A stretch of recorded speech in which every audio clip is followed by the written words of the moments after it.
দর্শক, রাজধানীর গুলশানে জিএম কাদেরকে ছাড়াই কাউন্সিল করছেন জাতীয় পার্টি থেকে বহিষ্কৃত নেতারা। আমরা এখন সরাসরি সেখানে চলে যাচ্ছি।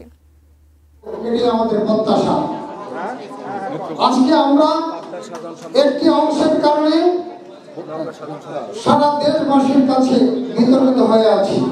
আমরা সেই বিতর্ক চাই না।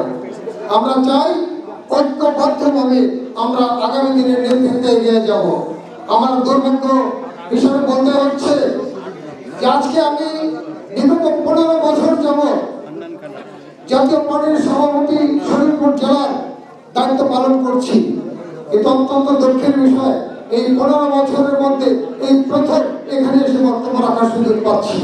কারণ ঢাকায় থাকি না বিধায় তেল দিতে পারি না, আর তেল দিতে পারি না বিধায় এখানে আসতে পারি না। সেই তেলের রাজনীতি আমরা করতে চাই না।